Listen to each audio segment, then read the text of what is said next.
1996, a tiny Canadian mining company announced it had discovered the largest gold deposit in human history. Buried deep in the jungles of Borneo, an estimated 200 million ounces of gold, worth over $6 trillion.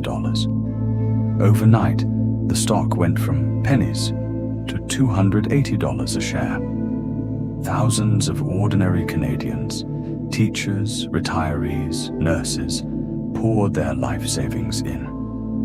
Then one morning, a geologist fell out of a helicopter, and everything unraveled. Our story starts in Calgary, Alberta, in 1988. A man named David Walsh is broke. Not struggling, broke. Completely, embarrassingly broke. Maxed out credit cards, owing money to friends, filing for personal bankruptcy. He had one last idea: mining. He scraped together $10,000, borrowed from his wife's credit card, and started a tiny exploration company called Bre-X Minerals. For years, nothing happened. Then Walsh met a geologist named John Felderhoff, a man absolutely convinced the island of Borneo was sitting on top of something enormous. Walsh believed him. In 1993, they secured an exploration site along the Busang River in the jungles of East Kalimantan, Indonesia. They hired a chief geologist named Michael de Guzman to run the operation on the ground. And de Guzman started sending back samples. The first results were modest. Then the numbers started climbing.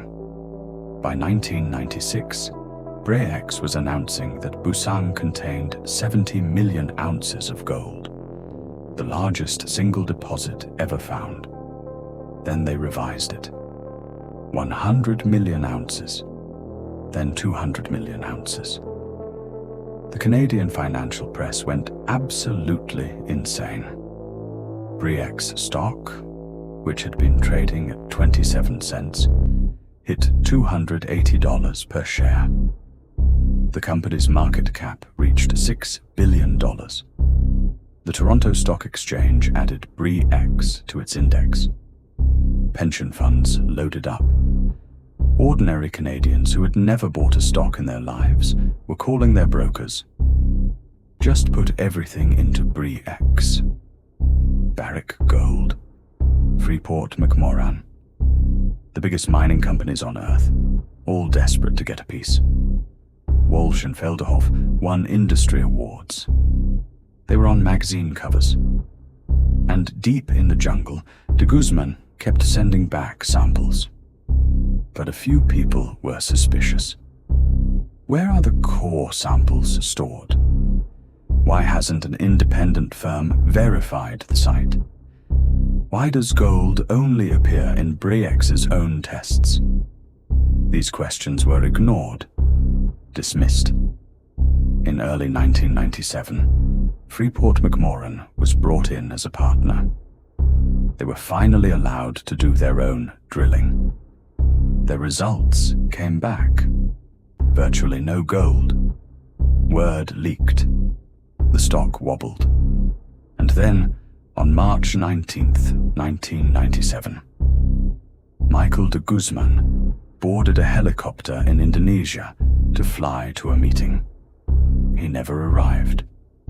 His body was found in the jungle 4 days later. He had fallen, or jumped, out of the helicopter at 800 feet. Days later, the full independent report dropped. The Busang site contained almost no commercially viable gold whatsoever. All 200 million ounces, fabricated. What de Guzman had been doing for years was salting the samples. It's one of the oldest tricks in mining fraud. You take the core samples, rock cylinders pulled from underground, and contaminate them with gold before sending them to the lab. De Guzman had been grinding up gold jewelry and river sediment and mixing it into the Busang rock by hand. The lab results were real. The gold was real. It just never came from Busang. For 4 years, nobody caught it, because Bre-X controlled the site and the samples, and no independent verification had ever been completed. When the truth hit, Bre-X stock collapsed to zero in 48 hours. Ordinary Canadians lost their life savings. Pension funds took catastrophic losses. Total investor losses. Over $6 billion. David Walsh fled to the Bahamas. He died of a brain aneurysm in 1998, before he could be charged. John Felderhoff was charged with insider trading, acquitted in 2007, and retired to the Cayman Islands. De Guzman was dead.